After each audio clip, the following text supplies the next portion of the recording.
E pessoal, boa tarde a todos. Nos reencontrando novamente aqui na sala virtual do curso, dos minicursos da UFPE, juntamente com a UFAL e o Grupo de Pesquisa Constitucionalização das Relações Privadas, tendo hoje os professores Joiciane Menezes, que também você já conhece, que é do nosso grupo, que é professora da Unifor,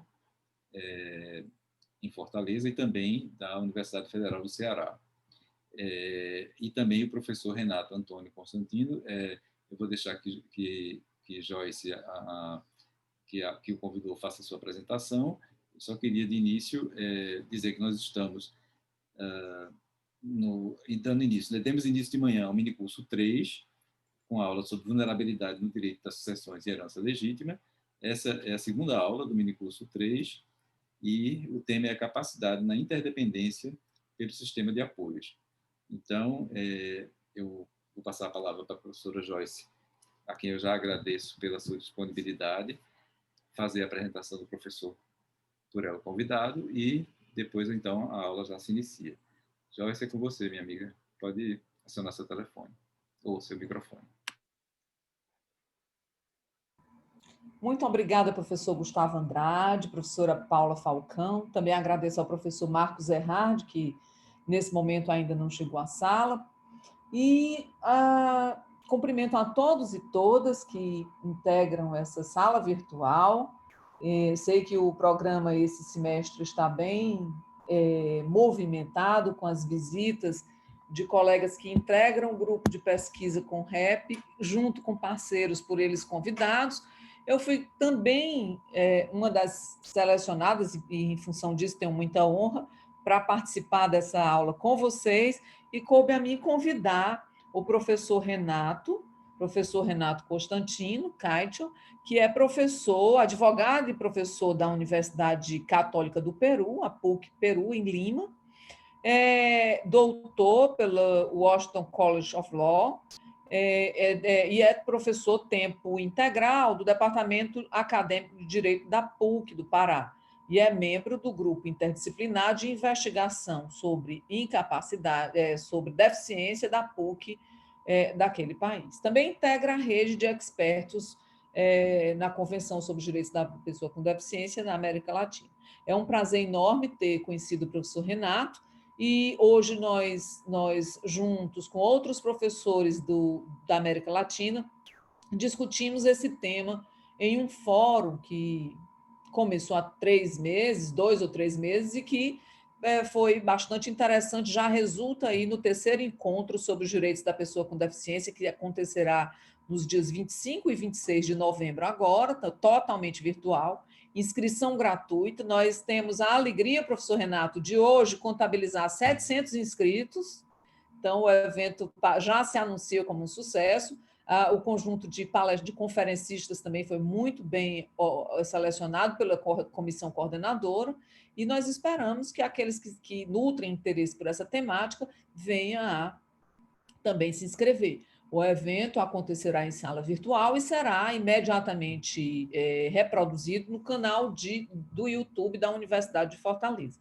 Então, eu dedico aqui ao professor, eu passo a palavra ao professor Renato, que tratará do sistema de apoio utilizado lá no Peru, especialmente depois do decreto de 2018, que colocou a legislação à nossa frente. E que tinha como lastro a computrônica. Hola, buen día. Computadores, os fax. Gracias. Gracias, Joycean. Gracias, Paula. Gracias, Gustavo, por la invitación. Para mí es un honor poder estar acá con ustedes y un poco exponer lo que sucedió en Perú. Entiendo que yo quiero un poco adaptarme a ustedes, y lo primero que les iba a preguntar es si ya vieron los problemas y las complejidades del artículo 12 de la Convención, o si quieren entrar mucho más a la precisión sobre sobre la reforma peruana, que entiendo que podría ser más de su interés, pero quería ver si quisieran un poco entrar más sobre qué dice el artículo 12 y por qué es problemático y cómo se da la reforma peruana, que un poco está, que trabajó mucho con varios temas, y quisiera saber también si les interesa saber sobre el proceso de la reforma peruana o también más bien sobre ya las implicancias jurídicas de la reforma peruana, que era solo para terminar de ver dónde damos el énfasis y que no se nos vaya el tiempo y que podamos aprovechar al máximo el tiempo. Si alguien lo quiere poner en el chat, y si no ya en un segundo voy a compartir pantalla para iniciar. Pero también quería preguntar, profesor Gustavo, no sé si usted quiere algún tema en particular con respecto a la reforma, o es un poco... ou puede ser... Renato, eu acho que eles estão mais interessados em ver a capacidade civil e o sistema de apoio mesmo já chegando portanto, a reforma realizada no Peru, né? Ah, ok, ya.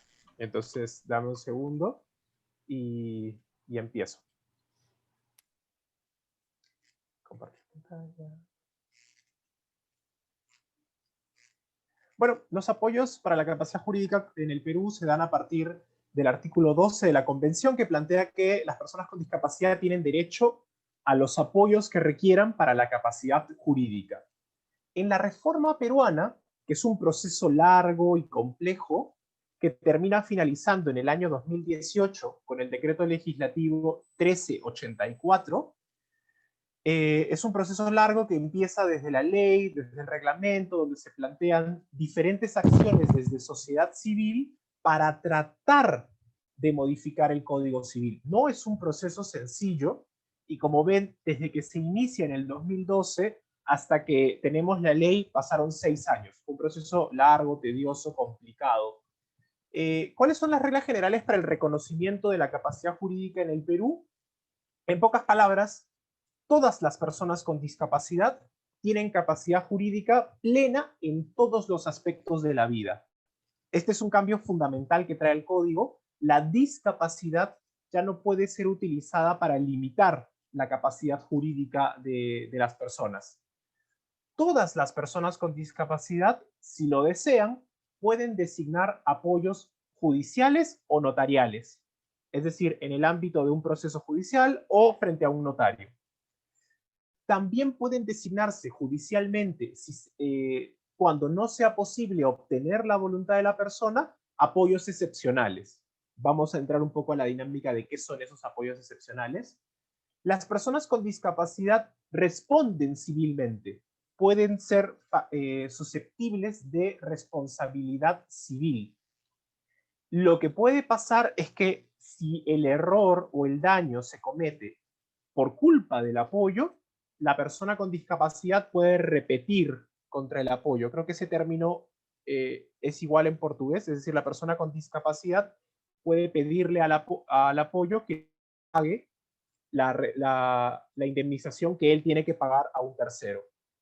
Y adicionalmente, se pueden designar apoyos a futuro. Es decir, yo hoy no tengo apoyos, pero si, por ejemplo, estoy iniciando un proceso de, si se me detecta Alzheimer hoy en día, yo puedo señalar que quiero que mis apoyos, cuando yo esté mal, sean tales o cuales personas.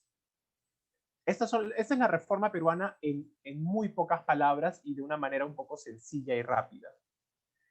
¿Cómo fue evolucionando nuestro Código Civil? Y acá también es un poco para que ustedes lo vayan viendo, ojalá se pueda ver lo suficiente. El Código Civil planteaba, primero, en 1984 hasta el 2012, que eran absolutamente incapaces los que se encontraban privados de discernimiento, acá, y también los sordomudos, ciegosordos y ciegomudos. Y eran relativamente incapaces los retardados mentales y los que tuvieran un deterioro mental que les impedía expresar su libre voluntad. Y luego, en el 2012 se elimina el artículo referido a los ciegosordos, los ciegomudos y los sordomudos. Se elimina. Y en el 1384 se comienzan a eliminar aquellas causales que están relacionadas con la discapacidad. Se elimina la causal de privados de discernimiento y se eliminan las causales de retardo mental y de deterioro mental. Ese es el primer gran triunfo de la reforma peruana. Elimina de manera definitiva todas aquellas restricciones a la capacidad jurídica relacionadas con discapacidad. Agrega, porque se volvía problemático, personas en estado de coma. Las personas en estado de coma pasan a estar con capacidad restringida. Esto es el otro cambio. Ya no se les llama incapaces, se les llama capacidad restringida, lo cual tendría que cambiar un poco el enfoque. ¿Esto por qué es relevante? En el Perú, los procesos de curatela durante mucho tiempo eran generales. Es decir, si bien la persona con discapacidad tenía en la teoría, el hecho de haber creado la categoría de relativamente incapaz debía significar que la persona podía hacer algunas cosas, en la práctica, las categorías de relativamente incapaz y absolutamente incapaz terminaban siendo totalmente iguales. Una persona que tuviera incapacidad por retardo mental, por ejemplo, terminaba siendo sometida a una curatela que le prohibía en la práctica hacer todo. Entonces, era importante tener igual eso en cuenta. Sigo con la presentación. Entonces, eso pasaba en el Código Civil. Nuestra capacidad hoy en día en el Código Civil está planteada de la siguiente manera. Todos tienen capacidad plena. Toda persona mayor de 18 años tiene plena capacidad. Tienen capacidad restringida por edad las personas que tienen entre 16 y 18, y luego este grupo de personas al que se le agrega el coma, ¿no? Están los pródigos, que es como se llama a quienes gastan el dinero abiertamente, los malos gestores, que es quienes administran más el dinero, los ebrios habituales, los toxicómanos y aquellos que tengan una sentencia que trae la interdicción civil.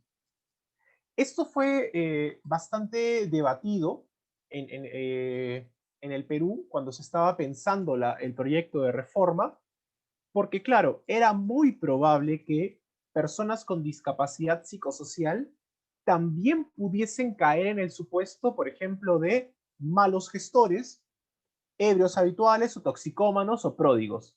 De hecho, podía ser que la manifestación de paranoia o de esquizofrenia o de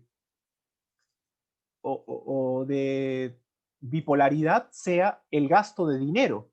Entonces, para muchas personas esto podía seguir siendo una fórmula para limitar la capacidad jurídica que indirectamente podía afectar principalmente a personas con discapacidad. A pesar de que eso se planteó, esto no terminó siendo así porque en el caso en el caso peruano, esta norma, como lo planteé, fue emitida por decreto legislativo. Los decretos legislativos son aprobados por el Ejecutivo sin participación del Parlamento. Y el permiso que el Ejecutivo había obtenido del Parlamento se refería únicamente a la capacidad jurídica de personas con discapacidad. Por tanto, no podía cambiar estos supuestos que no estaban referidos a discapacidad. Y es por eso que se mantienen en el código. Yo creo que en algún momento habría que eliminarlos, pero eso no ha sucedido. Y evidentemente quedan con incapacidad absoluta los menores de 16 años, salvo para aquellos actos en los que la ley les dé la posibilidad de actuar, que son muy, muy pocos en el Perú. En el Perú, las reglas de capacidad jurídica son bastante limitantes y en realidad no hay tantas situaciones que permitan que los menores de 16 expresen una voluntad. Y pasamos entonces de la capacidad jurídica también a la manifestación de voluntad. El acto jurídico lo celebran las personas que tienen capacidad de ejercicio plena, lo que incluye a las personas con discapacidad. Todas las personas tienen capacidad jurídica, pero la manifestación de voluntad puede ser más compleja. Hay personas que pueden requerir medidas de accesibilidad o de ajustes razonables para manifestar su voluntad, pero esto es muy amplio, ¿no? Pueden ser, por ejemplo, personas sordas que necesitan un intérprete de lengua de señas, o personas ciegas que necesitan un lector de pantalla para el contrato. Pero vamos más allá.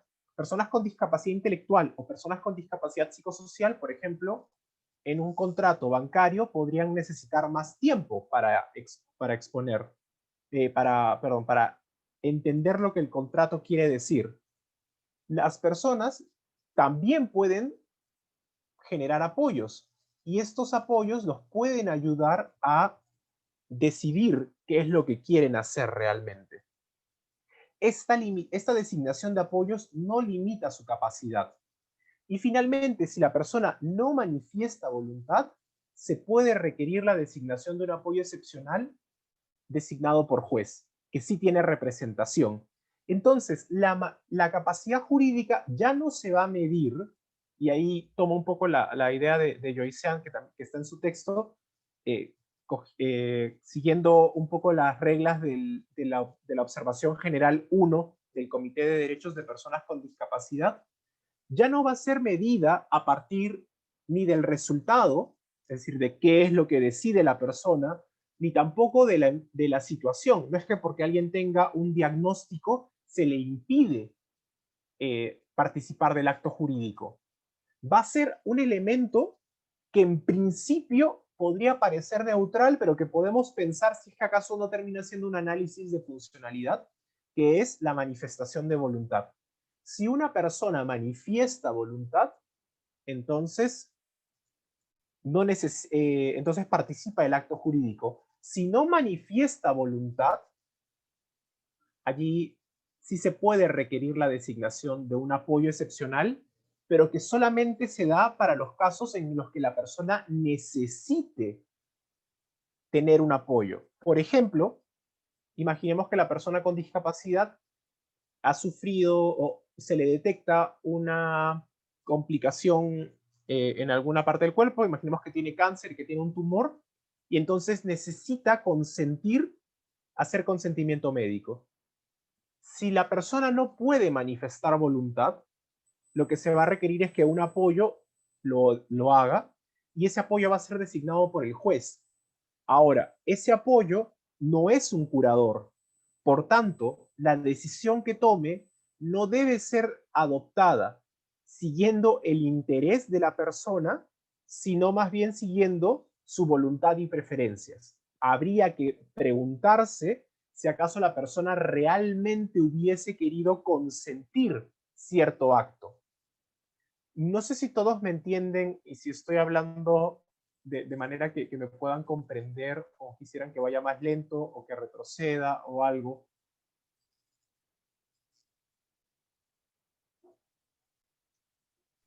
Professor, eu particularmente estou entendendo. Eu não sei se o pessoal está, se prefere que o professor fale um pouco mais devagar. Tá ok? Tá todo mundo entendendo bem, obrigado. Qué bueno, ya, eso me preocupaba un poco. Esa es la situación en el Perú.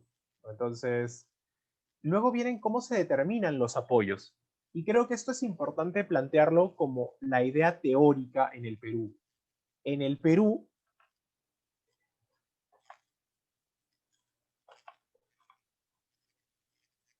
la teoría planteaba que la mayor parte de los apoyos tendrían que ser libres y voluntarios. Y solo de manera muy excepcional deberían ingresar los apoyos que el juez determine a través del artículo 659E. ¿Por qué? Bueno, los apoyos, y acá vamos un poco iniciando ya aterrizando un poco a qué pasa con los apoyos. Los apoyos son formas de asistencia libremente elegida. Es decir, la persona elige tener un apoyo. para facilitar el ejercicio de sus derechos, de nuevo la idea de facilitar, lo que incluye el apoyo en la comunicación, en la comprensión, la comprensión de los actos y sus consecuencias, y la manifestación e interpretación de la voluntad de quien requiere el apoyo. Entonces, el apoyo comunica, ayuda a comprender y ayuda a entender la manifestación e interpretación de voluntad. Son tres las tareas claves del apoyo. Esto significa que podría ser el caso de que una persona con discapacidad se comunique de maneras muy rudimentarias. Por ejemplo, que no habla, pero hace sonidos con los cuales asiente o con los cuales manifiesta que está de acuerdo. El apoyo debería ayudarme a interpretar esa voluntad.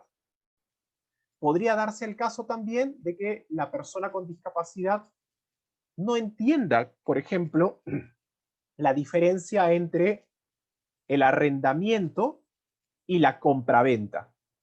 Y entonces el apoyo tendrá que explicarle qué significa arrendamiento y qué significa compraventa.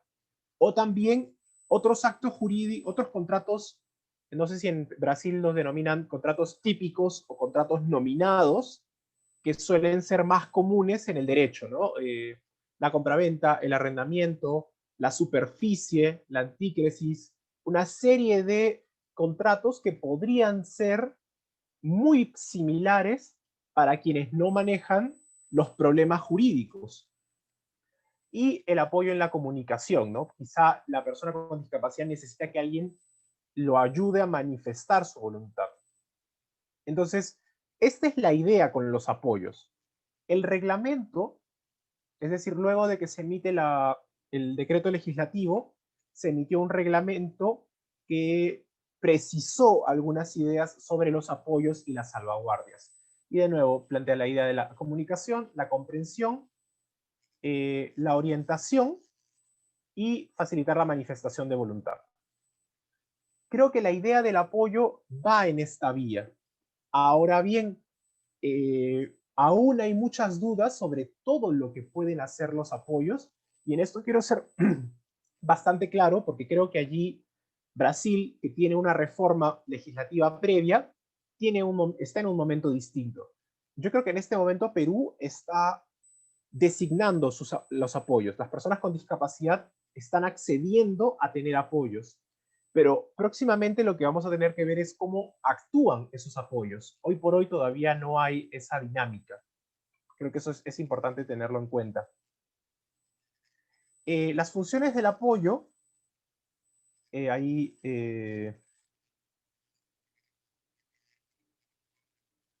las funciones del apoyo, como ustedes saben, están ahí, repito, ¿no? Ayudan a comprender, ayudan a que la persona formule su voluntad y excepcionalmente interpretan la voluntad de una persona en base a su voluntad y preferencias. El apoyo, y acá entramos a algunos de los debates que se han comenzado a plantear. Pueden ser personas naturales o jurídicas sin fines de lucro. Por ejemplo, en Estados Unidos, ustedes quizá lo sepan, hay empresas que se encargan de la curatela de personas. Durante la reforma del Código Civil en Perú se planteó, ¿las personas jurídicas pueden ser apoyo o no? Y se planteó que había asociaciones y organizaciones que ayudaban a las personas con discapacidad y que por tanto valía la pena incluirlas. Y por eso se les incluyó. No tienen facultades de representación, salvo que la persona lo establezca.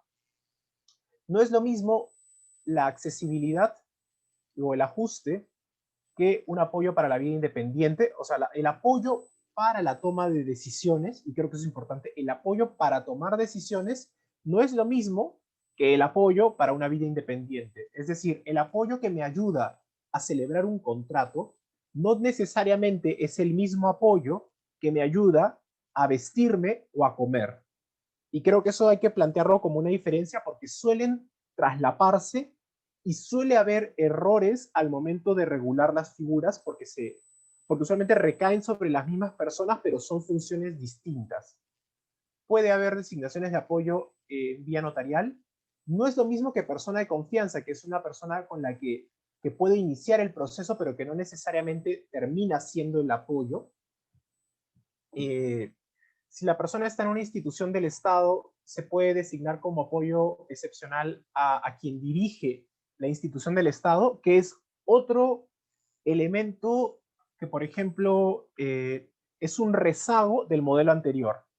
En el modelo anterior, si una persona estaba, por ejemplo, en un hospital psiquiátrico o en una institución o en un asilo, quien dirigía el asilo o quien dirigía el hospital se convertía directamente en el curador de la persona. Lo que el reglamento plantea, y creemos que es equivocado, es que si una persona está dentro de un asilo o dentro de un hospital psiquiátrico, el apoyo excepcional es el director de ese hospital psiquiátrico o de ese espacio, que es totalmente erróneo, no debería ser así, pero es así como se ha planteado. El reglamento también permite que las personas con discapacidad puedan plantear apoyos alternativos, es decir, si tienen solamente un apoyo, la persona puede plantear tener más de un apoyo. Puede tener 2 o 3, o puede plantear que si uno no puede asumir la función, puede asumirlo otra persona de manera posterior. Y ahora quiero entrar a una de las precisiones más interesantes, de las regulaciones más interesantes de nuestro Código Civil. El Código Civil ha planteado que no pueden ser apoyos excepcionales las personas condenadas por violencia familiar o violencia sexual. Y yo quería preguntarles y tratar de iniciar un poco el diálogo, si les parece bien. ¿Se pueden establecer límites en la idea de salvaguardias sobre quién puede ser apoyo, o eso es decisión de la persona con discapacidad? ¿Qué opinan?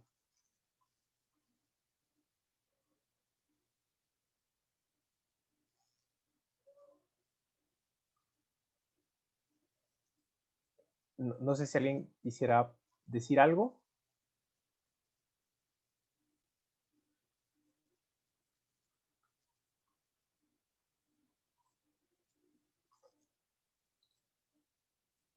Debería ser decisión de la persona con discapacidad. Ese es un entendimiento bastante extendido, lo que plantea Joana. La pregunta sería, ¿y eso no se puede prestar a abusos? ¿No podría ser peligroso?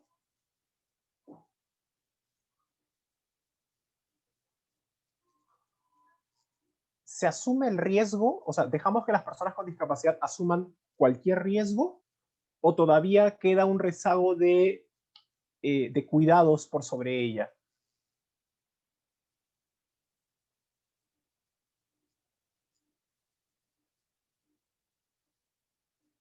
Las personas con discapacidad tienen derecho al error, y esto es algo que se plantea mucho en la doctrina, y creo que es importante plantearlo. Aún así, recordemos que existe el artículo 12.4 de la Convención, que nos va a decir que existen salvaguardias, que tenemos que tomar medidas para evitar el abuso. Y entonces la pregunta de nuevo va a ser, ¿qué puede ser un abuso? Acá, por ejemplo, ojo que en Perú las prohibiciones son para el apoyo excepcional, es decir, la persona que no manifiesta voluntad, que no puede decir nada, allí el Estado ha dicho, no puede ser persona condenada por violencia familiar o violencia sexual. Podríamos preguntarnos si eso es lo correcto. O sea, primero preguntarnos en primer lugar si está bien hacer las limitaciones. Y en segundo lugar, si es que acaso estas limitaciones están justificadas. Por ejemplo, si una persona ha sido condenada por violencia familiar, que es una posibilidad, significa que, por ejemplo, no es peligroso que administre el dinero de la persona con discapacidad.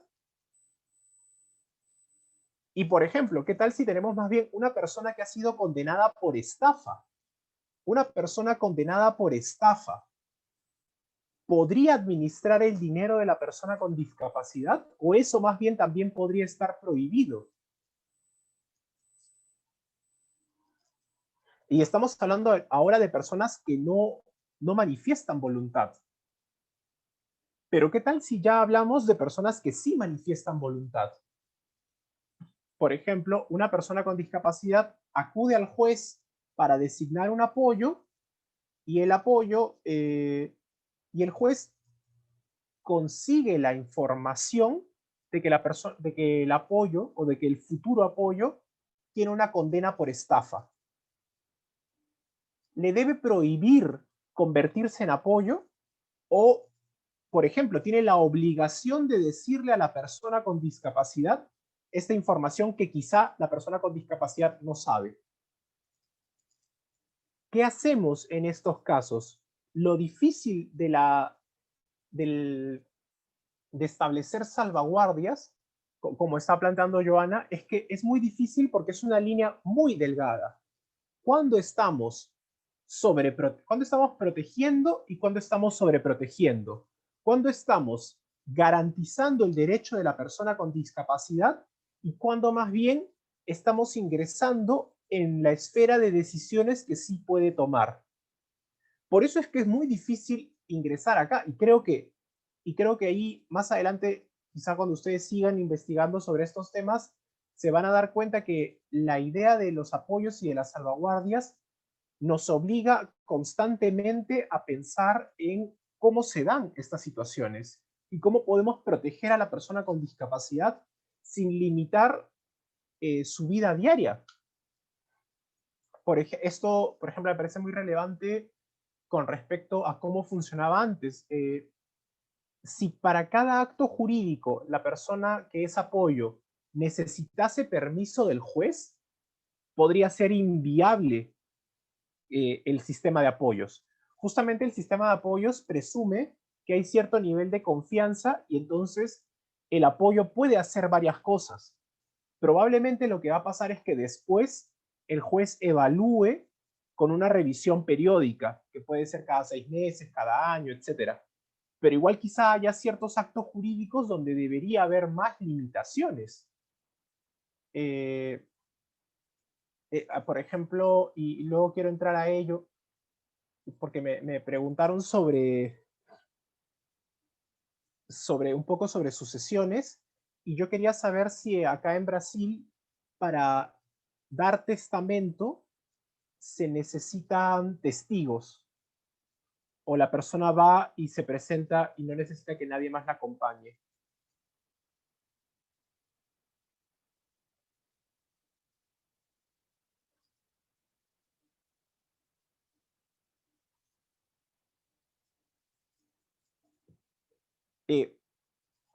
Para dar... Você responde? Desculpa.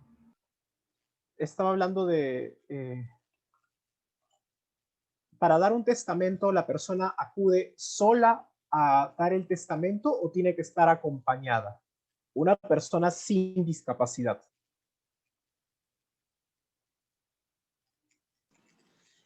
Três testigos em Brasil. Ela precisa sim de testemunha, né? Aqui no Brasil pode ter o testamento público e o testador comparece ao cartório para fazer um testamento público ou cerrado com as testemunhas. O testamento particular, que é feito em casa, tem 3 testemunhas e os demais têm no mínimo 2. Ya, perfecto. Entonces, el caso va a ser muy parecido. Yo les voy a plantear la idea. Por ejemplo, este es un tema que no se ha resuelto en el Perú, pero me imagino que los testigos, las testemunhas, no pueden ser beneficiarios del testamento, o sí podrían serlo. ¿El testigo puede ser heredero? Não pode. Testamento é nulo. Ajá. Eso lo hace muy interesante, porque si la persona con discapacidad necesita hacer un testamento, probablemente requiera ayuda, y esa ayuda podría venir del apoyo, pero el apoyo probablemente sea un familiar que se podría beneficiar del testamento. Entonces, eso genera un conflicto de intereses clarísimo. ¿Cómo regular esto? Por ejemplo, esa es una de las grandes carencias del el sistema peruano. El sistema peruano, salvaguardias, no ha planteado las suficientes salvaguardias. Y ahí se presenta un conflicto de intereses donde es necesario que el, el apoyo tenga una regulación. E incluso frente al conflicto de intereses, la pregunta va a ser, ¿debo prohibir que el apoyo actúe o tengo que aceptar el conflicto de intereses? Mi propuesta, y está, yo le mandé a Joyce un texto que yo hice en inglés, mi propuesta es que en tanto no se afecte el derecho de la persona, porque finalmente es un acto que ejerce, que adquiere eficacia post-mortem, creo que no es tan, creo que se puede aceptar incluso que existan influencias indebidas e incluso que existan conflictos de intereses, pero es un tema que puede resultar altamente controversial y que hoy por hoy en el Perú no se está discutiendo. En general, y es algo que por eso a mí me interesa mucho acercarme a lo que está pasando, nos interesa mucho acercarnos a lo que pasa en Brasil.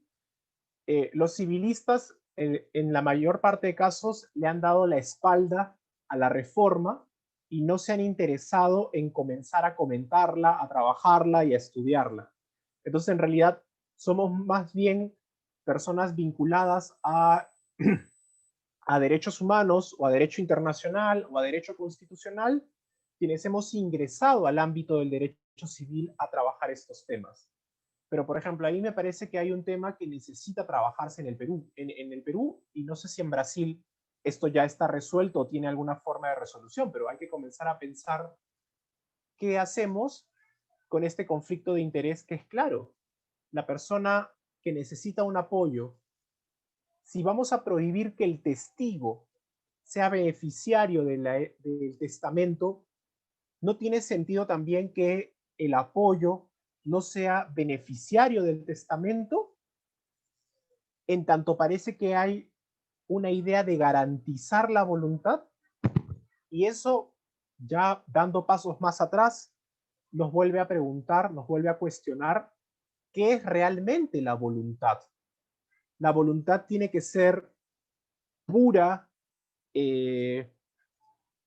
libre de toda influencia, totalmente racional, o aceptamos que las voluntades en realidad fluctúan y que comienzan a tomar ideas de otras personas, que se basan, que está basada no solo en la racionalidad, sino en mucha emotividad, en especial en los actos de familia, como puede ser el matrimonio, el divorcio o el testamento. Entonces creo que hay que comenzar a pensar mucho la idea misma de voluntad y tratar de generar teorías de la voluntad que puedan incluir a la persona con discapacidad. Por lo general pensamos en teorías de la voluntad que cuando nos preguntan por la persona con discapacidad planteamos que son algo totalmente aparte. Y yo creo que una de las demandas del artículo 12 de la Convención es comenzar a pensar en teorías de la voluntad que tengan en cuenta a la persona con discapacidad y a su posibilidad de también hacer una manifestación de voluntad. Entonces, solo para seguir, pero si alguien quiere entrar a esto, no tengo problema. ¿El apoyo participa en los actos jurídicos? Sí. El apoyo se inscribe en registros públicos para que haya publicidad sobre el hecho de que alguien tiene un apoyo. La persona con discapacidad es responsable, salvo en los casos de personas en coma, o cuando hay dolo o culpa del apoyo. Hoy por hoy tampoco hay mucha claridad sobre qué significa dolo o culpa del apoyo, porque no hay un estándar de responsabilidad del apoyo. ¿Cuáles son las obligaciones de un apoyo? Es algo que no está claramente establecido ni en la legislación ni en la doctrina. Ahora bien, esta es una regla que se incluyó después. Yo tengo muchas dudas sobre ella, pero el artículo 12 del reglamento plantea que un apoyo tiene que cumplir con su deber de apoyo cuando la persona participe en un contrato. Y se tiene que dejar constancia de su participación. ¿Esto qué quiere decir? Y este es un tema que se está debatiendo, por ejemplo, también en la reforma española. Si la persona con discapacidad tiene un apoyo, la pregunta es, ¿la persona con discapacidad es libre de usar el apoyo cuando quiera o está obligada a usarlo? Porque recuerden que nuestra norma dice que es una forma de asistencia libremente elegida.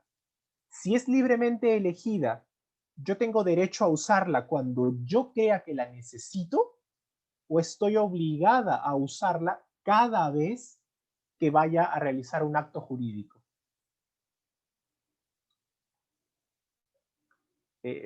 Lo planteo porque, por ejemplo, la norma colombiana sí es muy clara y sanciona con anulabilidad los hechos en los cuales los actos jurídicos, los negocios jurídicos, perdón, yo sé que ustedes lo llaman negocios jurídicos, los negocios jurídicos en los que el apoyo no participe realizando la labor que debía participar. No es que la persona con discapacidad esté obligada a hacer lo mismo que a lo que el apoyo le dice, pero sí tiene que participar, sí tiene que aconsejar, sí tiene que facilitar, si así debe hacerlo. No sé qué opinan ustedes, si es algo que también se esté dando en Brasil, si hay alguna pregunta sobre esto, si creen que tendría que ser obligatorio, que podría ser totalmente elegido.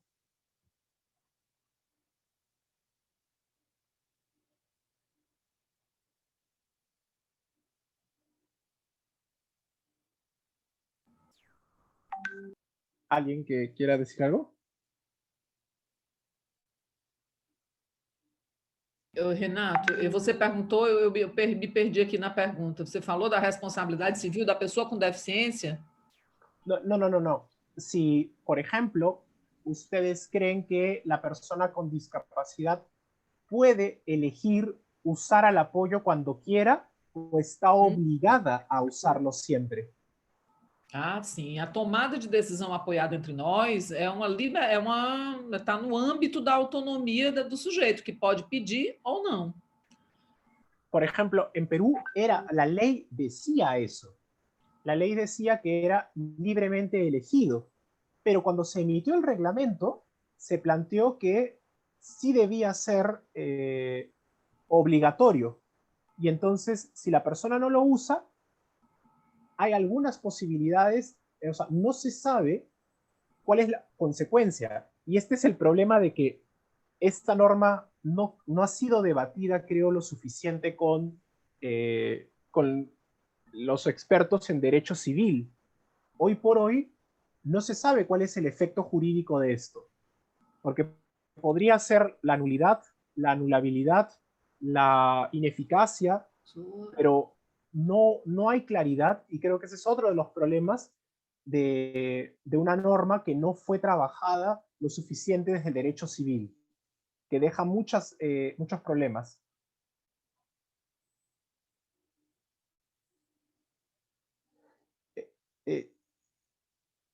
Joyce, yo acá que ya terminé sobre apoyos y entiendo que a ti te toca hablar ahora, por eso lo quería dejar ahí. Yo les agradezco la atención y la participación.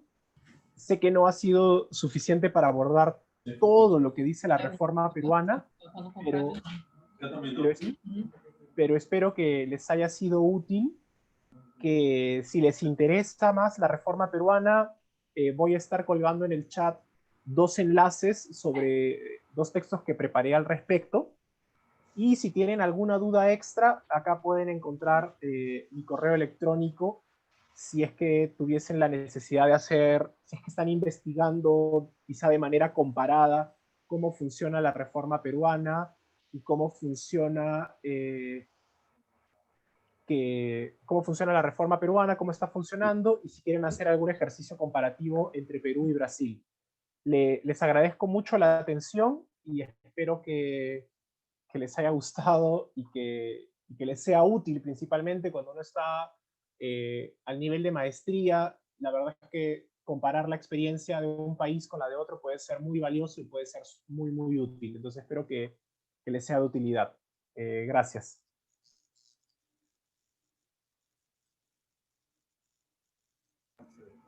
Muito bom ouvi-lo, Renato. Eu tenho tido essa oportunidade nos nossos fóruns e é muito bom ver a forma atenta como você prepara essa discussão e verticaliza apresentando os outros problemas do direito civil com a sensibilidade de quem também tem domínio na área dos direitos humanos.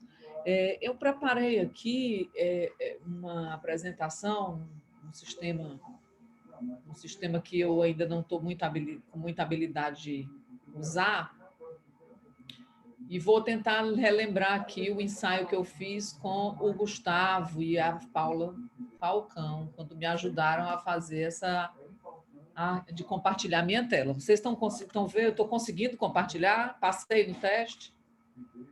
Deu certo, Gustavo? Está vendo a minha tela? Sim. Falta somente você clicar nessa setinha aqui ao final. Lembra do final aqui junto? Ah, entendi. Até a setinha, porque a foto de vocês fica no... Pode fechar aí. Aí eu vou aqui. Tá, pronto. Eu só não estou mais vendo... consigo vê-los. Bom, então, falar do apoio aqui no Brasil, gente, eu vou pedir licença só para fechar aqui a porta, tem outra pessoa do lado. Luiz, estou ouvindo aqui, ó. Então, falar desse sistema de apoio no Brasil é trazer certos questionamentos, porque nós não temos segurança, Renato, sobre quais são os apoios que o Estatuto da Pessoa com Deficiência trouxe e que sejam eles compatíveis com a Convenção sobre os Direitos da Pessoa com Deficiência. É fato que a gente sabe que desde 2009, quando o Brasil subscreveu, aliás, em 2008, o Brasil subscreveu a Convenção sobre os Direitos da Pessoa com Deficiência, esse tratado entrou no direito brasileiro não apenas com a natureza de um documento supralegal, ele entra com a natureza de norma constitucional, haja vista o quórum com o qual ele foi aprovado, ratificado, o quórum do artigo 5º, parágrafo 3º da Constituição. E, com isso, já naquele tempo, né, a gente não escuta falar do decreto 186, que foi esse que ratificou, aprovou essa convenção, a gente escuta falar do 6949, que é o que promulgou o tratado. E, à época, o presidente da República fez essa promulgação por decreto específico na tentativa de cercar a convenção de todas as cautelas, os cuidados formais, a fim de evitar o ulterior questionamento do procedimento formal de aprovação e promulgação dos tratados aqui no Brasil. O Brasil participou ratificou sem reserva, ratificou a integralidade do tratado, portanto, já naquele momento, em 2009, o tratado havia revogado o regime das incapacidades, à medida em que a Convenção, no seu artigo 12, diz que a pessoa com deficiência, seja qual for a modalidade dessa deficiência, se psíquica, intelectual, física, sensorial, qualquer forma dessa deficiência, a pessoa tem capacidade em igualdade de condições com as demais.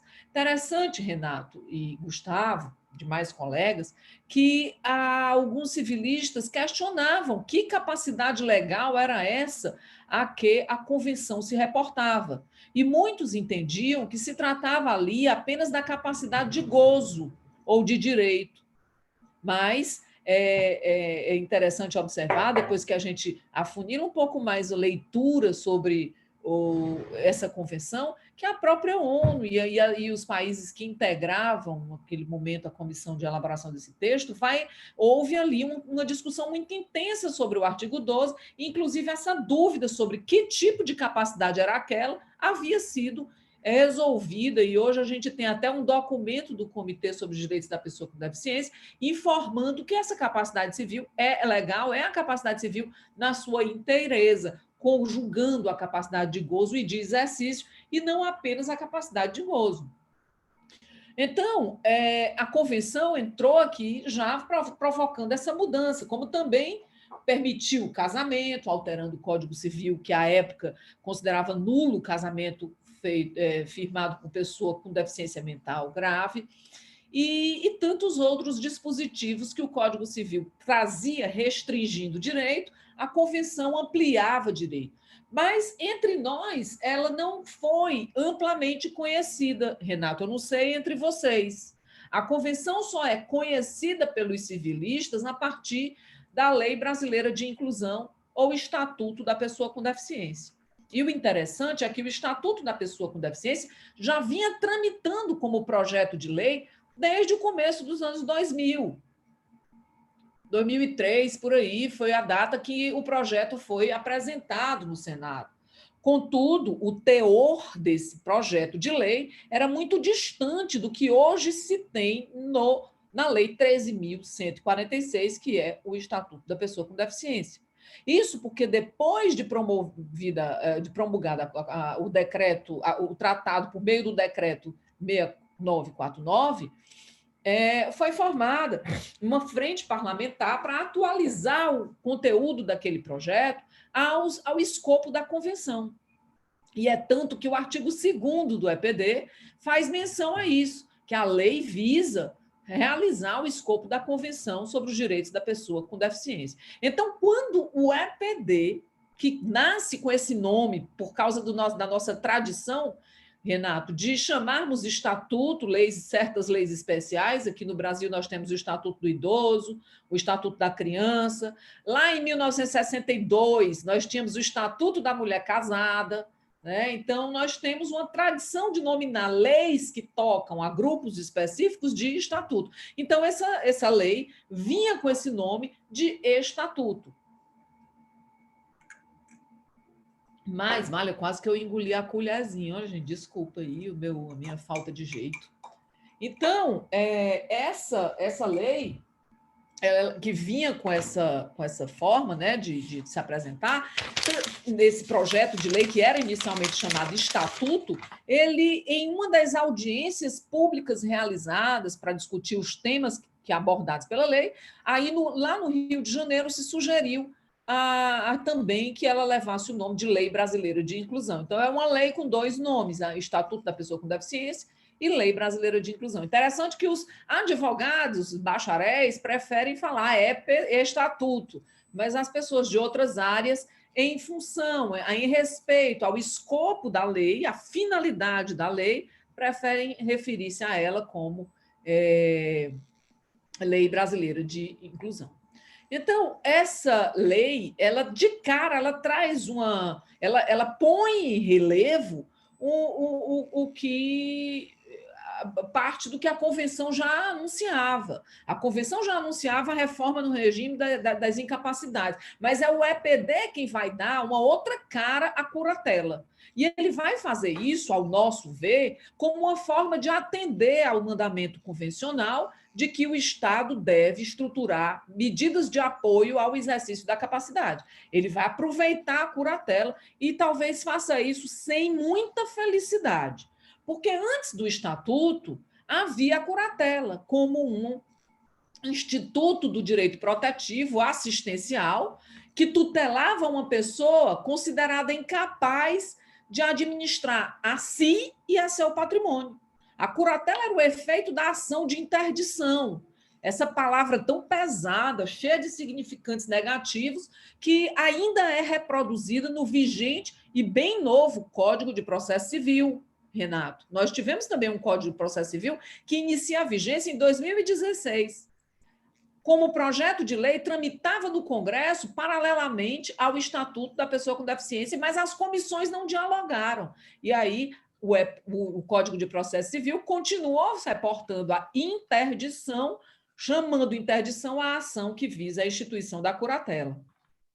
Então, como é que funcionava a curatela? Como uma medida substitutiva de vontade, o curador assumia e manifestava a sua própria vontade para onerar a pessoa e o patrimônio do curatelado.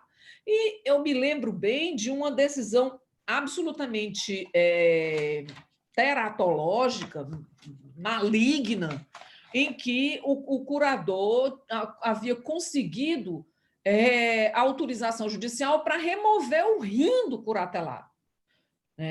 Isso pode parecer estranho, e é claro que o Ministério Público recorreu, mas agora, muito mais recentemente, é bem comum o curador continuar pedindo esterilização da pessoa sob curatela, o que é exatamente a mesma coisa, inviabiliza funções da pessoa, né? E assim não é o papel não é o papel de apoio nenhum, uma coisa tão horrível como essa. Mas vem a Convenção sobre os Direitos da Pessoa com Deficiência, que é o tratado que já sinaliza um déficit de cidadania muito grave. Se tem uma convenção dirigida a um público específico, é porque ali tem déficit de cidadania. Eu lembro bem o Ferraioli dizendo que a capacidade civil foi a última barreira de acesso ao gozo dos direitos fundamentais. E aqui a Convenção traz muito claramente essa mesma compreensão. Bom, então, chegando ao ponto, é o artigo 12 que diz: os Estados partes reafirmam que as pessoas com deficiência têm o direito de serem reconhecidas em qualquer lugar como pessoa. Isso é um óbvio, é um absurdo se precisar dizer o óbvio. E aí continua. Os Estados partes, essa parte aqui, item 2, é o que causou o reboliço.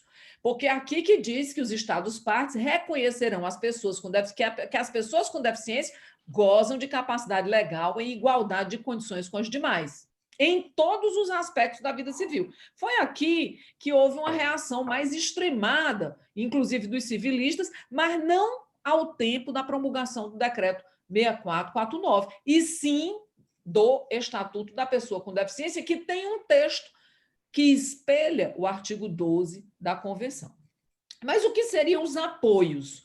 Ao tempo que a Convenção diz que garante às pessoas com deficiência a capacidade legal em igualdade de condições com as demais, não está como que em passe de mágica atribuindo a toda e a cada pessoa com deficiência, inclusive aquelas com deficiência psíquica e intelectual grave, a capacidade mental necessária a construir, a compreender, a compor um negócio jurídico mais complexo. Claro que não. Por isso que a própria Convenção diz: os Estados partes tomarão medidas apropriadas para prover o acesso de pessoas com deficiência ao apoio que necessitarem no exercício de sua capacidade legal. Esse apoio, a Convenção não discriminou qual seria, deixou a critério da soberania de cada Estado delinear os modelos de apoio que entendesse necessário para lastrear, para dar suporte à capacidade, à pessoa no exercício da sua capacidade. E esse apoio, como o Renato já anunciou, pode ser um apoio informal, pode ser um apoio mais formal, extrajudicial, e pode ser um apoio judicial. Como é que seriam os apoios informais? Vejam aqui o nosso Código Civil. Vale, eu tinha acrescentado um artigo que eu sempre esqueço, gente, em uma apresentação e não salvou. O artigo 1567, vocês vão me ajudar e me dizer se eu estou errada. É aquele que diz que a guarda e os alimentos devido aos filhos menores devem ser garantidos aos filhos maiores incapazes. Vejam aí para mim qual é o artigo. Artigo 1500, salvo engano, 67, é quando está tratando de guarda. O que esse artigo diz? O que a prática realiza. As pessoas com deficiência psíquica e intelectual continuam, em sua maioria, vivendo com a família, com os pais. E o que o artigo diz? Que a guarda dessas pessoas e os alimentos a elas devidos continuam sendo ônus dos pais, quando elas ficam maiores. Acontece que esses maiores incapazes, esse conceito não pode ser aplicado à pessoa com deficiência, mas a gente pode considerar que a pessoa com deficiência continua vulnerável. E o artigo 5º, parágrafo único do Estatuto da Pessoa com Deficiência, reconhece a vulnerabilidade, inclusive é uma das poucas leis que reconhece a vulnerabilidade do sujeito. A despeito da doutrina e da jurisprudência, ampliar esse conceito de vulnerabilidade para vários grupos, o Estatuto da Pessoa com Deficiência reconhece a vulnerabilidade que a deficiência promove. Inclusive, reconhece uma vulnerabilidade provocada por fatores interseccionais, como gênero, idade, deficiência, né? Então, a família promove uma espécie de apoio quando realiza a guarda de pessoas, de adultos maiores com deficiência, ou incapazes, como dizia o Código. Que hoje não posso mais dizer que a pessoa maior, adulta, com deficiência, seja incapaz em virtude da convenção. Essas pessoas são capazes. Muito embora a gente sabe que há uma interpretação da doutrina e da jurisprudência brasileira dizendo que a pessoa com deficiência sob curatela é relativamente incapaz. Então, os apoios formais, mas que são extrajudiciais, nós não temos uma definição no Estatuto da Pessoa com Deficiência, mas eu poderia exemplificar. A diretiva antecipada de vontade pode ser um instrumento de apoio. Se a pessoa tem uma deficiência e consegue desenvolver os seus atos, mas precisa de uma diretiva, assim como as pessoas sem deficiência, elas também terão acesso. E o próprio instrumento de mandato também pode ser usado como apoio aqui no Ceará, por exemplo. Nesse momento de pandemia, muitas pessoas que se tornaram, que são consideradas do grupo de risco, não queriam resolver assuntos fora de sua casa, sair de suas residências e puderam instituir mandatários para fazer isso. O problema é quando precisa de uma procuração pública, que precisa ser feita por tabelião, cartório, notário. E aí, às vezes, a pessoa não consegue se deslocar até o cartório. Embora haja norma do CNJ tratando desses instrumentos que podem ser feitos pelo meio virtual. Na prática, eu não consigo ver isso acontecer. Aqui no Ceará houve um caso, Renato, em que um idoso lúcido e no exercício da capacidade mental foi submetido à curatela para que o curador viesse a resolver problemas burocráticos fora de casa, porque o idoso temia a contaminação pelo vírus da Covid, isso no auge da epidemia, por volta de abril ou maio. E os apoios judiciais específicos, nós teríamos no EPD a tomada de decisão apoiada. Esse é notadamente um instrumento de apoio.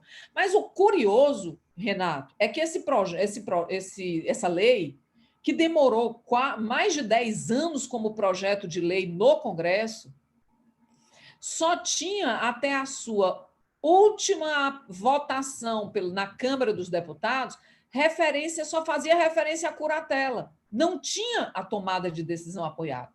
O texto da tomada de decisão apoiada que nós lemos no artigo 116 do EPD foi uma emenda apresentada pelo deputado Eduardo Barbosa, um deputado mineiro do PSDB de Minas Gerais, no último momento em que esse projeto era votado na Câmara dos Deputados.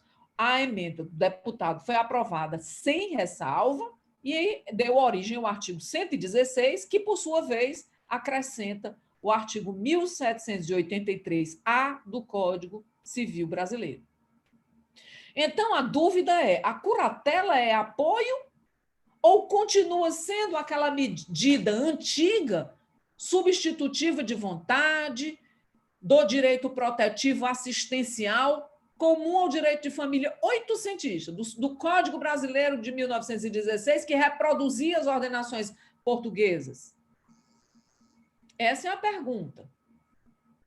Bom, além dos apoios, do artigo 12 da Convenção sobre os Direitos da Pessoa com Deficiência, diz que, além dos apoios ao exercício da capacidade, também era necessário, a Convenção impõe aos Estados que estruturem medidas de salvaguardas para evitar que aqueles instrumentos de apoio se convertam em abuso.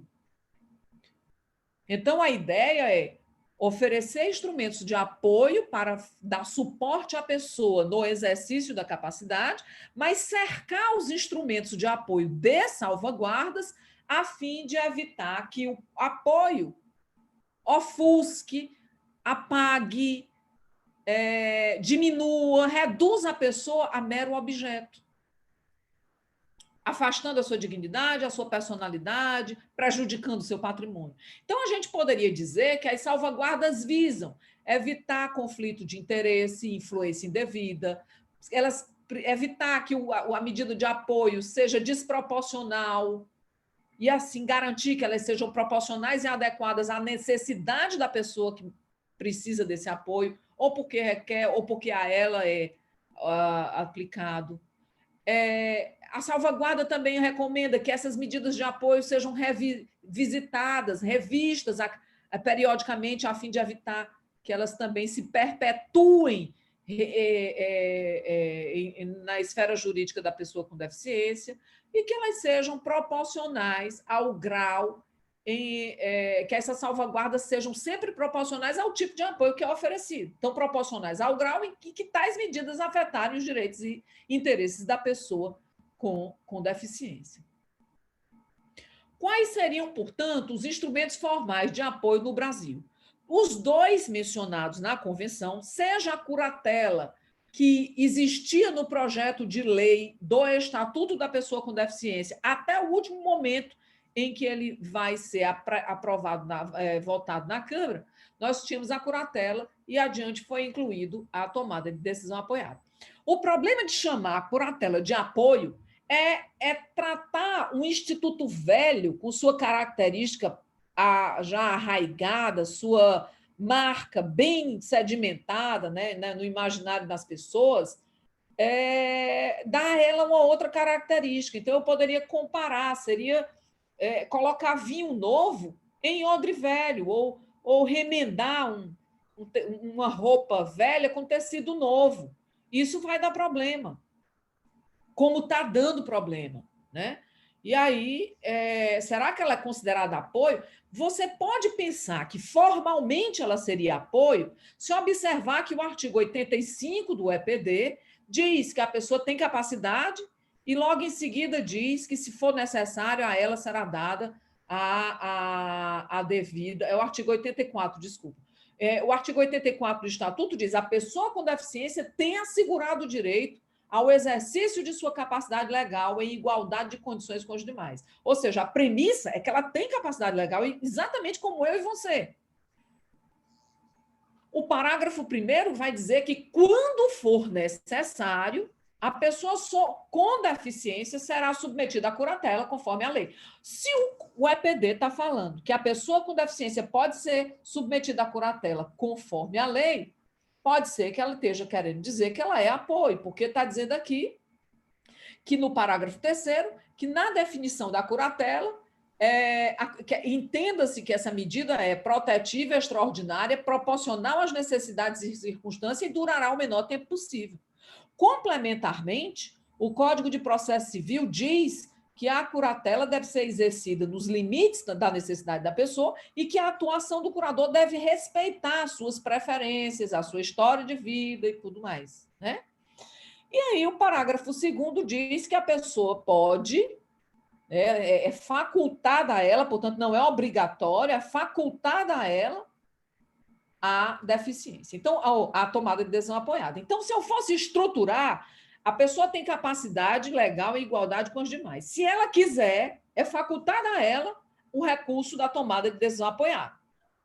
E, se for necessário, ela poderá ser submetida à curatela. Na leitura inicial do EPD, a pessoa com deficiência podia pedir a sua própria curatela. Porém, o Código de Processo Civil veio logo depois, iniciou sua vigência logo depois da do EPD, e revogou o artigo do Código Civil que autorizava a legitimidade ativa do próprio sujeito em pedir sua curatela. Contudo, os processualistas dizem, a exemplo do próprio Didier, que a norma, nesse caso, deveria ser interpretada conforme a Constituição, nos termos que o Código de Processo Civil mesmo orienta, no artigo, salvo engano, 2º diz isso. E, assim, a legitimidade ativa do sujeito para pedir sua própria curatela seria garantida. Mesmo assim, não sabemos se isso se trata de um apoio. Porque como é que essa curatela deve ser apoiada, segundo apresentada, instituída conforme a lei? Primeiro, no artigo 85, diz que ela afetará tão somente negócios de natureza patrimonial e negocial.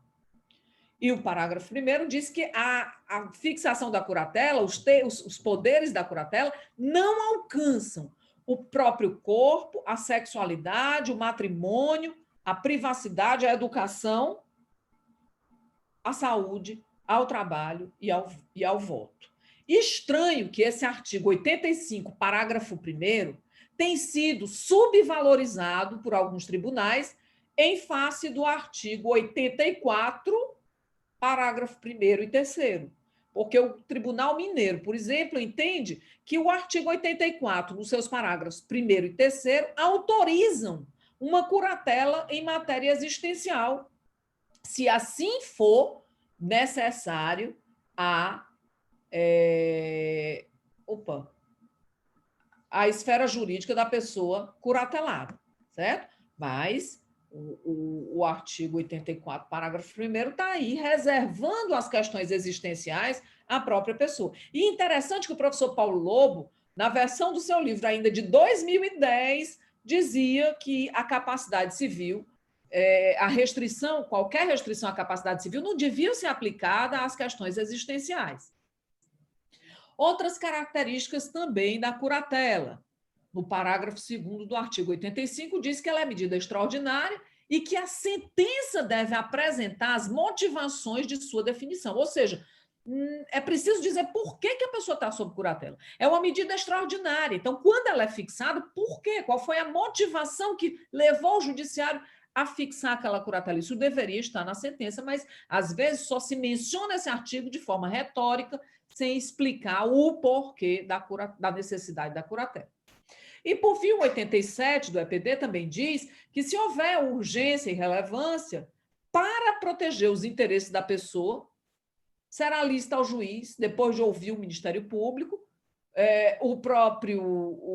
ou mesmo de ofício ou a requerimento do interessado, ele pode fixar, designar um curador provisório. Como é que a gente observa, no entanto, o diálogo entre o EPD e o Código Civil? Vejam que até ali o EPD falava da curatela, que a pessoa tem capacidade e que ela pode ser submetida à curatela, mas até ali não falava se a curatela roubaria sua capacidade civil. Contudo, o Código Civil diz no artigo 1767 que quem está sujeito à curatela, quando ele diz estão sujeitos à curatela, no inciso 1 diz aqueles que por causa transitória ou permanente não puderem exprimir sua vontade. Quando diz isso, eu vou voltar para o artigo 4º,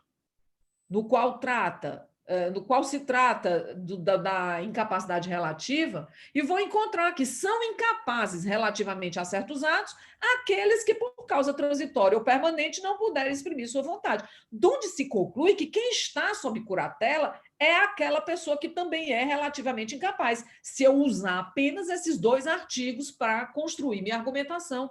E é assim que a gente tem lido nos manuais, e é assim que a gente tem visto na jurisprudência. Assim, eu pergunto, se a curatela é uma medida de apoio compatível à convenção, como é que ela mexe, como é que ela toca na capacidade civil? Se a curatela leva a pessoa a uma condição de incapacidade, eu não posso compreender que a curatela seja apoio. Não, ela é uma medida protetiva aplicada a qualquer pessoa que não puder, por qualquer meio, manifestar a sua própria vontade. Interessante é que o Peru admite expressamente na legislação a vontade tácita. No Brasil, nós não temos uma referência à vontade tácita e a dogmática nos orienta que a vontade ou é manifesta de maneira escrita, ou oralizada, ou por meio de linguagem brasileira de sinais, por libras. Mas se a pessoa conseguir se comunicar por outro meio, será que essa comunicação seria válida? Ou, se a vontade dela estiver talhada na forma como ela viveu até então, a vontade biográfica não seria uma vontade implícita, tácita? Essas questões têm nos levado a maior reflexão, né? Vejam que quando o Comitê da ONU sobre os Direitos da Pessoa com Deficiência veio visitar o Brasil em 2015, a fim de saber se ele estava fazendo o dever de casa, observou como ponto negativo da legislação brasileira a preservação da figura da curatela, na medida em que repete que essa medida é substitutiva de vontade. Então, o comitê denunciou aí como ponto negativo que o Brasil mantinha na sua legislação medidas substitutivas de vontade, que precisava alterar isso para melhor se adequar à convenção. Em termos gerais, nós podemos ver que a curatela continua sendo aplicada à pessoa com deficiência, aos idosos e a algumas pessoas com doenças crônicas. E aplicada de maneira não extraordinária, de maneira muito corrente, muito comum, né? Para facilitar o acesso da pessoa ao benefício de prestação continuada, que são os benefícios da assistência social, a pensão por morte ou aposentadoria. Tem sido aplicada até às pessoas que têm dificuldade de mobilidade, até aquelas que têm dificuldade de mobilidade para comparecer a um cartório para a lavratura de uma procuração, já que não tem como cartório ir à casa das pessoas ou aos hospitais, né? Embora haja, isso fosse obrigatório, isso não tem acontecido, tão pouco se tem feito os atos pela via virtual. Tem sido aplicado também às pessoas que, por causa permanente ou transitória, não podem manifestar a sua vontade, como aquelas que sofrem graves acidentes, estão em coma, em estado vegetativo persistente, e tem sido praticada também como apoio, sendo chamada de apoio à pessoa com deficiência. E há uma enormidade de casos de curatela à pessoa com deficiência, e muitas vezes a partir da própria da conveniência da família, que prefere a curatela porque acha que a pessoa com deficiência estará mais segura para conseguir os benefícios da Previdência, da assistência social. Então, há um uso indiscriminado. Inclusive, houve no período da pandemia. Houve para aqueles casos em que não podia em que uma representação por mandato não estava sendo possível. Não tem acontecido, como orienta o Estatuto da Pessoa com Deficiência, a perícia do processo de curatela por equipe multidisciplinar. Isso não tem acontecido aqui. Continua ainda se valorizando a perícia médica, como se a deficiência fosse algo a ser identificado na pessoa e não fosse o resultado da interação entre a limitação da pessoa e o meio externo. Há casos em que há pedido alternativo de tomada de decisão apoiada, como se a tomada de decisão apoiada não fosse algo da legitimidade exclusiva, ativa exclusiva da própria pessoa. Há barreiras atitudinais imensas da própria família que não reconhece a pessoa com deficiência mínima dependência e, portanto, entende que ela deve mesmo ser curatelada quando já não fica sob os cuidados dos pais, sob a guarda dos pais. E as decisões sobre saúde também têm sido confiadas, em muitos casos, ao curador, quando a legislação diz que a curatela não recairia sobre esse assunto. Quais foram as mudanças que a gente pode identificar nesses últimos tempos? Aquela curatela que não deveria ser representativa de vontade segundo o EPD, mesmo aquela prevista no EPD, que inicialmente podia ser apreciada como apoio, o enunciado 637 da 8ª Jornada de Direito Civil do Conselho de Justiça Federal, né, vai dizer que cabe sim a representação, excepcionalmente, inclusive para assuntos existenciais. Esse enunciado não tem sido muito aplicado na jurisprudência, mas está lá. O casamento que está fora da curatela foi reconhecido como, ao curador provisório pelo STJ, a legitimidade ativa para a propositura do divórcio. Recentemente, uma portaria conjunta do Ministério da Defesa Social e Agrário com o INSS, a portaria 1 de 3 de janeiro de 2017, autoriza a que a tomada de decisão apoiada seja suficiente para os fins da Previdência e da assistência social, substituindo a curatela. E, por fim, tem um projeto de lei, que hoje tem o número 11091, porque já foi aprovado no Senado e mudou de número quando chega na Câmara. Esse projeto vai restringir a TDA a pessoas que têm deficiência grave, considera textualmente a curatela como instrumento de apoio, traz visível retrocesso à tomada de decisão apoiada e tem caminhado aí com pouca discussão da sociedade civil. A curatela nos tribunais, para a gente arrematar. Vejam essa decisão recente do Tribunal de Justiça de São Paulo, em que eu destaquei apenas isso. Com a Convenção sobre os Direitos da Pessoa com Deficiência e o EPD, a regra passou a ser a incapacidade relativa. Aqui é uma distorção, a regra é a capacidade plena. A outra é quanto à perícia. Duas decisões, eu até chamei uma de expectativa e a outra de realidade, né? Na expectativa, e aí eu encontrei poucas decisões, mas já há, em que a perícia diz que a perícia técnica tem que ser multidisciplinar e não pelo médico. Já que a realidade é, por vezes, inclusive, dispensar até o interrogatório da pessoa com deficiência, como se ele fosse um réu. Aí a gente deve falar de entrevista, né? E a perícia por médico, nomeado por juiz. Essa é a realidade. A insuficiência da perícia, eu achei bacana, isso aqui é uma decisão, embora fale de interdição, embora fale de incapacidade, é um desembargador meu conterrâneo, lá do meu Juazeiro do Norte, aqui no Ceará, desembargador daqui, mas que ele vem do Juazeiro, em que ele vai dizer, olha, a perícia não é prova absoluta, mesmo a perícia dizendo, a perícia médica, dizendo que a pessoa deve ser submetida à curatela, ele, no contexto dos autos, considerando as demais provas, entende que não é o caso de curatela, que a pessoa não é incapaz, né?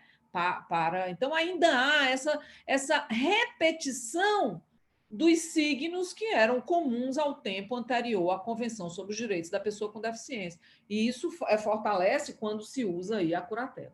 Já a tomada de decisão apoiada continua sendo uma ilustre desconhecida depois dos 5 anos de vigência do EPD.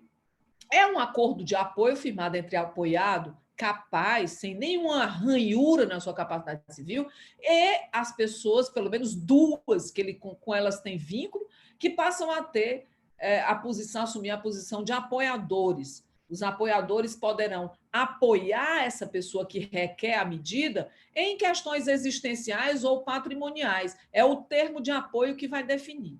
A legitimidade para pleitear a homologação de uma tomada de decisão apoiada é exclusiva da pessoa que requer o apoio, mantém-se, portanto, rígida, fora de discussão a capacidade, mas a tomada de decisão apoiada vai sofrer, se esse projeto de lei 11091 for aprovado, vai sofrer algum retrocesso e vai ser restrita àquelas pessoas que têm que têm deficiência mental grave ou moderada, ou média, desculpa. O procedimento judicial é um procedimento judicial, portanto, não tem, Renato, como fazer a tomada de decisão apoiada por escritura pública no Brasil. Desde do pedido de homologação até a eventual oposição do apoiador a um negócio jurídico que o apoiado pretende realizar, tudo é feito no tribunal. É competente para conhecer a tomada de decisão apoiada o juiz que conhece a curatela. Então, nesse procedimento de jurisdição voluntária, a pessoa, por meio do representante legal, advogado público ou privado, elabora o seu plano de apoio, indica os apoiadores, a vigência desse plano e submete ao judiciário para a homologação. O Ministério Público é ouvido, assim como o próprio requerente. O juiz pode ouvir na presença de equipe multidisciplinar e vai homologar ou não aquela tomada de decisão apoiada. Uma vez que ele homologue, considerem-se apoiadores aqueles que foram indicados pelo apoiado, firmado aí um termo de compromisso, eles poderão se insurgir contra eles podem impedir que o apoiado realize determinado negócio jurídico, se eles entenderem que esse negócio jurídico trará prejuízo significativo à esfera jurídica do apoiado. Nessa medida, para impedir a consumação do negócio, eles vão requerer ao juiz que assim o faça, né? Então, o juiz vai, mais uma vez, ouvir o Ministério Público, a pessoa do apoiado, e vai acabar por decidir. Então, o apoiador não é um amigo que dá apenas o conselho, ele tem a possibilidade de interromper o processo de construção de um negócio jurídico. Por que a tomada de decisão apoiada não alcançou o efeito esperado? Ela não foi acolhida, ela não pegou, não deu certo ainda, né? Porque é um instituto novo. Porque ecoa no imaginário das pessoas, das famílias, a curatela. Porque a curatela é o instituto que tinha sido útil para alcançar os benefícios da Previdência. E porque há uma barreira atitudinal grave. As famílias não veem na pessoa com deficiência alguém com competência mínima para uma vida independente. O judiciário também não vê. A maioria dos casos em que há uma decisão de curatela em primeira instância, essa decisão é confirmada nos tribunais. E quando a primeira instância nega a curatela, muitas vezes a decisão é transformada em segunda instância para atribuir o curador, para instituir a curatela. Então, não há ainda, o judiciário ainda não encampou o escopo da convenção, como a sociedade também não, e a família menos ainda. Há uma tradição do cuidado por parte da família. O artigo 1597 aí, que vocês não me deram a pesca, né? Está aí, agora eu cheguei nele. Em que há uma espécie de guarda de fato, mesmo quando a pessoa alcança a maioridade. Embora não tenhamos o Instituto da Guarda de Fato, que é um instituto na Espanha, mas aqui a gente tem uma guarda que continua. São os pais que continuam cuidando dessas pessoas. E adiante vão. Essa portaria do INSS com o Ministério da Defesa Social e Agrário vai dizer que, para atender e requerer o benefício, a pessoa idosa e a pessoa com deficiência poderá, portanto, apresentar a tomada de decisão apoiada. Veja aí, em vez da interdição judicial do idoso ou da pessoa com deficiência, pode ser observado em seus termos a existência da decisão judicial sobre tomada de decisão apoiada. Então, uma decisão que homologa um termo de apoio poderá ser usada para os fins de requerer um benefício previdenciário ou assistencial. Esquisito mesmo foi o que eu soube recentemente. Na Justiça Federal, criaram a figura do termo de decisão apoiada, que não tem nada a ver com tomada de decisão apoiada.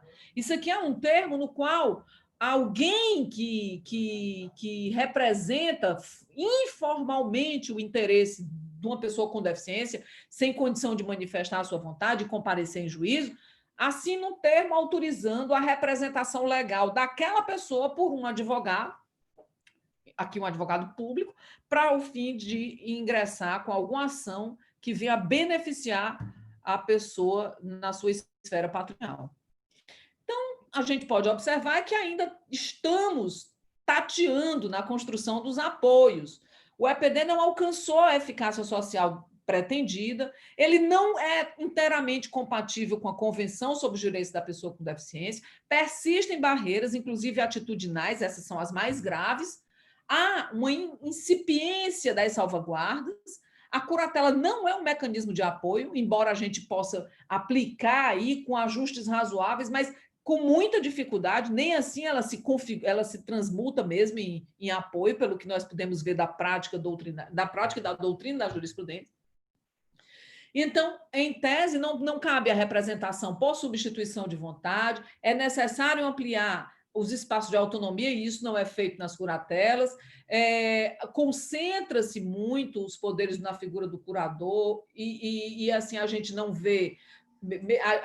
Haveria como admitir aí, aliás, um ajuste razoável requereria que a curatela fosse talhada muito conforme as demandas da pessoa. E se houvesse algum tipo de representação para específicos circunstâncias, a fim de evitar que o retorno completo à substituição de vontade, né? E seria também importante, nós já temos até a caminho do Código de Processo Civil, o respeito à vontade tácita da pessoa, assim como acontece lá no Peru e é expressamente previsto. Aqui a gente teria o Código de Processo Civil dizendo que o curador deve respeitar as preferências daquela pessoa sob curatela. Eu queria aqui divulgar esses 3 livros como algumas referências. O livro Direito da Pessoa com Deficiência Psíquica e Intelectual é uma coletânea de artigos bem relevantes que eu organizei e foi lançado na 2ª edição em 2019. Esse que é o fininho mais novo, que é o Gênero, Vulnerabilidade e Autonomia, que eu organizei junto com a Carolina Brochado Teixeira. Para nossa felicidade, ele foi lançado em setembro e nós já estamos levando a editora à 2ª edição, e o Comentários ao Estatuto da Pessoa com Deficiência, organizado pela professora Heloísa Lena e o querido Vitor Almeida. Quanto ao mais, muito obrigada pela paciência e estou aqui me unindo ao Renato para ouvir as perguntas, críticas e observações de vocês. Obrigada. Gente, eu agora... tá aqui. Vou encerrar, como é que eu faço? Eu encerrei ou vocês encerraram por mim? Acho que deu certo, né? Eu encerrei por você, minha amiga Joyce. Eu Glória cheguei a aqui para Deus, meu lindo. conversar com Você você. chegou para Tudo bom? me dirigir, facilitar, aqui, me apoiar. Sempre você precisar. Primeiro, Muito eu queria te obrigada. agradecer. Queria agradecer ao professor Renato pela gentileza de participar aqui do evento. Tá? Eu estava em outro evento, por isso que eu demorei para chegar aqui. E, Joyce, eu acho que a gente cumpre um papel aqui com essa aula. O assunto do EPD não era discutido antes da lei entrar em vigor. Ele recebeu um pouco de atenção entre 15 e 16, e depois parece que o assunto está resolvido. A gente tem uma série de problemas, tem uma série de questões, a gente não tem ainda um tratamento uniforme nos tribunais estaduais sobre como proceder em relação à matéria, e esse é um assunto cheio de eu acho, pessoas que são órfãos da legislação que está revogada, pessoas que não aceitam o paradigma novo da legislação, que têm saudade dos dispositivos que não estão mais em vigor, querendo de todo jeito trazer os dispositivos de volta. Tá? E qual é o meu problema só em relação a esse assunto? Eu acho que a gente já tem que partir para as consequências práticas das medidas de apoio. Se TDA não é suficiente, se a curatela tem que ser redimensionada, tem que ser funcionalizada, se a gente vai trazer outros institutos, a gente precisa levar em consideração que, por enquanto, o que a gente tem para trabalhar é isso. É o que o código nos permite de possibilidade. Eu conversava com o João, ela deve estar aí pela sala, sobre guarda de fato, e dizia assim, olha, a ideia é boa, é interessante, mas não tem previsão legal. Se não tem previsão legal, você pode colocar isso como uma sugestão. Mas eu não consigo falar de guarda de fato no Brasil, porque se eu falo de guarda de fato no Brasil, eu vou perguntar o seguinte, qual é a consequência de você ser guardião de fato e a pessoa que precisa da guarda praticar um ato sem a sua participação? Você vai ser responsabilizado? Você falando, Joyce, cada vez que você virava o slide, eu ficava pensando no seguinte, parecia que eu estava vendo a minha vida aqui no Tribunal de Justiça de Alagoas. O juiz pede para que a pessoa que não tem mais condições de agir sozinha, num procedimento de curatela, seja periciada, tá? Como se fosse um objeto, e ele sequer manda uma pergunta. Ele simplesmente encaminha para o setor do tribunal e pede que acha que o setor do tribunal vai adivinhar o que ele precisa saber para decidir quais são os limites da curatela. São 5 varas de família na capital, cada vara de família tem um procedimento diferente. Tá certo? Então, esse tipo de coisa é que a gente precisa combater. Acho que a gente tem que a gente podia melhorar a legislação. Acho que toda a legislação pode ser melhorada, toda a legislação pode ser lapidada. Mas é muito interessante eu ver o discurso de que a legislação não funciona quando ela nunca foi levada a sério, nunca foi aplicada. Entendeu? Então, a gente primeiro tem que também trabalhar pela efetividade dessa legislação. Tá certo? E o objetivo do curso era esse. Quando a gente colocou relações privadas na contemporaneidade, é que cada vez a gente se preocupa com quem é diferente, com quem merece mais atenção, com quem é vulnerável, com quem está em qualquer tipo de desvantagem. E o que eu já ouvi dizer várias vezes, minhas amigas, eu acho que Renato vai concordar com a gente, que muitas vezes a incapacidade é nossa, enquanto sociedade, de saber acolher essas pessoas e lidar com essas pessoas, do que com a própria pessoa que tem uma limitação de algum motivo, tá certo? Então, se você coloca aqui nessa aula, por exemplo, alguém que não tem condições de ouvir, nós vamos ter dificuldade, porque a gente não tem estrutura nenhuma para a gente ter um intérprete de Libras para poder integrar essa pessoa aqui na sala. Isso é uma deficiência daquela pessoa, é uma limitação dela? Não, é uma limitação do grupo inteiro. A gente, enquanto sociedade, tem muito que avançar em relação a esses assuntos, tá? Mas que bom que a gente tem pelo menos esse momento aqui para vocês conversarem. E no mais, o que é que eu vou combinar com você? Eu sei que você tem outro compromisso. Eu sei que você hoje está com a agenda super apertada, tá certo? A gente já segurou aqui o professor Renato com a boa vontade dele por mais de 2 horas. E o que eu queria combinar era o seguinte: se alguém da sala tiver alguma pergunta, ele vai encaminhar por e-mail para a Paula e eu vou fazer chegar a pergunta para vocês dois. Mas hoje eu vou encerrar essa aula um pouquinho mais cedo, já em nome da organização do curso, da UFAL e da UFPE, agradecendo a vocês pela excelente participação aqui. Podemos fazer desse jeito? Você quer se despedir, professor Renato, quer fazer suas últimas considerações antes de a gente fechar aqui e encerrar a transmissão? Eu deixo a critério de vocês. Eu passo ao professor Renato, apresentando o professor Renato, o Marcos Erhard, que é um jovem civilista que tem uma capacidade de agregar fabulosa, inteligentíssimo, é um dos atualizadores da obra de um civilista que você deve conhecer, que é o Pontes de Miranda, que tanto nos ajuda, como também ilustra nossas estantes. O meu está aqui do lado esquerdo, Pontes de Miranda, direito, Carvalho dos Santos e o Paulo Lobo, né? Então, também. E aí eu passo para você, Renato. Gracias por la invitación. Les he enviado, o sea, mi correo electrónico lo tenían, igual lo estoy escribiendo en el chat para que quien lo necesite me pueda escribir. Les agradezco mucho, mucho la invitación. Como les dije, a nosotros nos interesa mucho saber qué pasa en Brasil, cómo es una reforma que finalmente, con todos los problemas que Joyce ha planteado, ya se está dando acá, ya está funcionando y que ya está generando jurisprudencia, que para nosotros es muy importante. Y creo que, y eso me parece importante resaltarlo, en los últimos años, al menos la doctrina civil ha volteado mucho hacia Brasil para poder comprender mejor algunos institutos. Si bien creo que la inspiración del Código Civil brasileño está principalmente en la doctrina portuguesa y la doctrina alemana, y creo que la idea de que hay un negocio jurídico es clarísimo en eso, y más bien en el Código Civil peruano la inspiración es más italiana. Creo que a pesar de ello, estamos volteando mucho a Brasil porque nos queremos acercar también a esa forma de entender el derecho. Creo que finalmente la propia idea de tener el modelo italiano creo que va a mitad entre lo francés, a mitad entre lo alemán, y creo que hay una búsqueda de entender mejor algunas instituciones a partir de cómo funcionan en Brasil, no cómo funcionan en Europa, sino cómo funcionan en América Latina en un lugar parecido.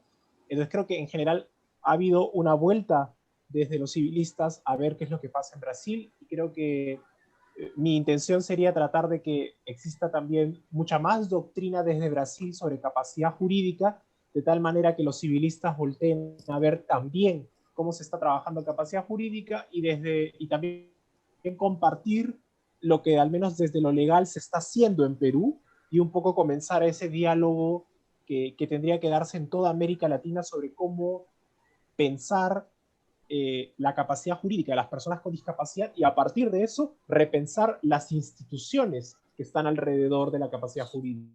La voluntad, la responsabilidad, la idea de discernimiento, el acto jurídico, el negocio jurídico, el error y todo esto. Entonces yo quería terminar con eso y les agradezco mucho, y ya nos estamos viendo cuando nos crucemos. Perfeito. Obrigado, professor. Minha amiga Joyce, eu queria dizer a vocês que eu espero que a gente possa contar com o professor Renato em outros eventos, que a gente possa utilizar outros formatos. Quem sabe a gente separar algumas decisões específicas para comparar como é que seria a situação no Peru, no Brasil. Nós podemos estender, Marcos. Você pode visitar o nosso fórum, conhecer os professores. Nós já temos Peru, Colômbia, Argentina, Chile, México, Bolívia. Perfeito. Eu acho que a gente precisa continuar conversando sobre isso. E que para vocês que estejam assistindo, tenha sido um ponto de partida para vocês verem como é que vocês estão lidando com a questão da deficiência nos seus projetos. Como é que a capacidade perpassa o seu tema, ou não perpassa? Será que você já parou para se preocupar com esse tipo de situação? Eu acho que essa é a contribuição que a gente pode deixar também durante o curso. No mais, agradecendo mais uma vez aos 2 professores, tá? Lembrando a vocês que na próxima semana a gente encerra essa série de cursos e que esse material vai estar disponível para vocês na internet na próxima semana. Vou fazer questão de mandar o link para o professor Renato, tá? Para você, minha amiga Joyce, porque eu acho que esse nível de discussão merece que outras pessoas possam acompanhar e possam aproveitar o que foi debatido aqui hoje à tarde. Marcos, eu queria aproveitar para fazer uma divulgação do 3º encontro sobre os direitos da pessoa com deficiência, Perfeito. que acontecerá na plataforma. Na verdade, as inscrições estão no Simpla e nós vamos reproduzir em tempo real as palestras pelo canal do YouTube da Unifor. As inscrições são gratuitas e, para nossa alegria, hoje bateu 700 inscritos. Parabéns, show de bola, tá? A gente usar a tecnologia a nosso favor, tá certo? E, pessoal, quando é que vocês iam ter chance de ver o professor Renato aqui falando para vocês com um tema, se não fosse a tecnologia? A gente tem que aproveitar esses momentos e aproveitar deles o que a gente conseguir extrair, certo? Então, Paula, obrigado aí pela condução do dia, tá? A todos que assistiram. Essa foi a 2ª aula do minicurso 3, a gente ainda tem mais uma aula desse minicurso com o professor Gustavo e o professor Daniel Bucá tratando de vulnerabilidade. Na quinta-feira que vem a gente também tem uma aula específica sobre contratos imobiliários e as vulnerabilidades do setor imobiliário, tá? Mas isso estão sendo essa próxima semana. Por enquanto, eu deixo vocês com as reflexões de hoje, agradecendo a todos e, por enquanto, encerrando a transmissão. Até breve para todos. Tchau, pessoal. Até breve, pessoal. Chao, gracias.